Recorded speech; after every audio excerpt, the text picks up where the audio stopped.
So tonight was change out all the coolers and stuff on a couple of my Raspberry Pis that I'm not even using at the moment right now, but for some reason I just felt like changing them out and add nice tower coolers. These are badass coolers for any use that are looking to overclock your Raspberry Pi 4s. I took out some of my older Pis out of these older cases. This actually was a really good case. As you can see, it's like one heat sink. It has these two little fans. But this is my Raspberry Pi 4 8 GB model, and I got the LED fan, and then this is my Raspberry 4 4 GB model, and same fan. It's just non-LED, and it's horizontal, not vertical. This actually would make more sense if you're gonna put it in your in like a one-up cabinet or something like that. You know what I mean? Like you could just do what I usually do. I don't know if you can see in the back. You should put the Gorilla Glue Velcro on the back of it and stick it to the side of the wall. It's like you have to rip it off the wall to get it off. That's like the best thing to do with your Pi. But for this was more just, honestly, I'm bored. Just like most of you guys, when it comes to modding, I just can't sit still, so I'm always like constantly changing things.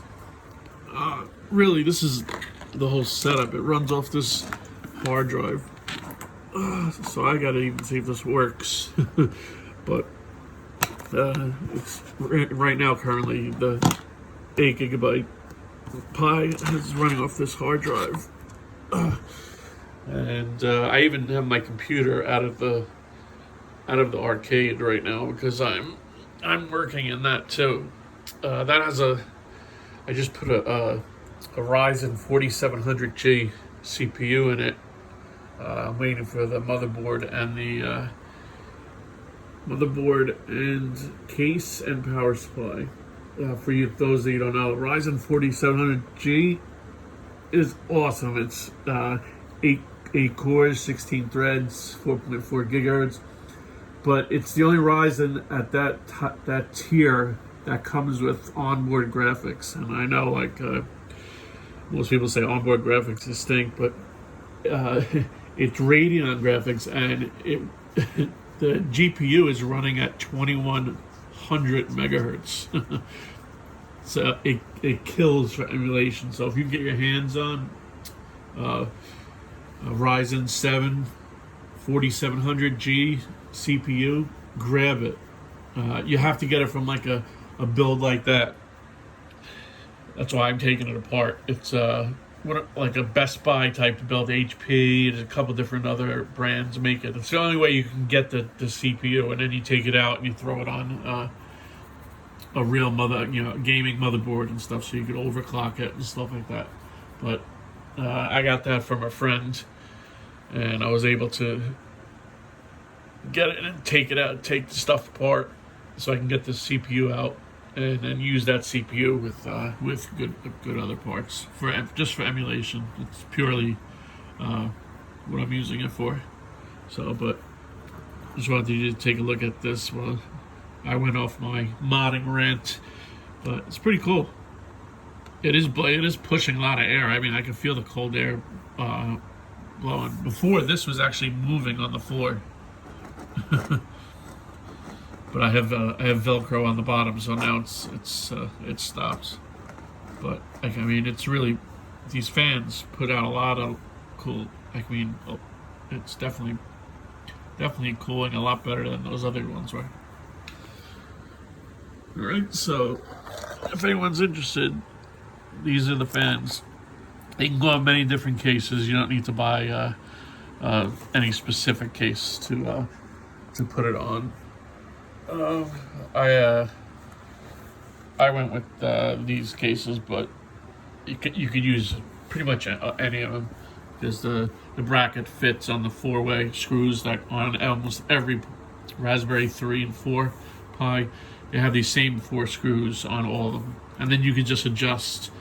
This case, I have even left off some stuff because I felt like it was holding in heat too much by the way the case was. It was like enclosed completely. And it was like pointless. I'd rather let the air out if I could, because it's not like it's a computer where there's no push pull or anything. So it's pretty cool. Definitely recommend it. I have this running at 2375 right now, megahertz. I definitely could push it even further, but this is the 8 gig though. For whatever reason, I don't know if it's just the 2 I have, but I can push the 8 gigabyte Raspberry Pi 4. I can overclock it higher than the 4 gigabyte. It could be just silicon, just the ones that I have. But even when I read online, it seems like the 8 gigabyte ones are more likely you can overclock them higher. Also, if you're going to use an external hard drive like this, plug it into a USB extender and have that a powered USB extender, so that you don't take any power away from the actual Raspberry Pi when you're overclocking. If you're not overclocking, then I don't see it really pulling that much power, especially if it's a new SSD. The new drives don't really take use that much energy. All right, take care, guys.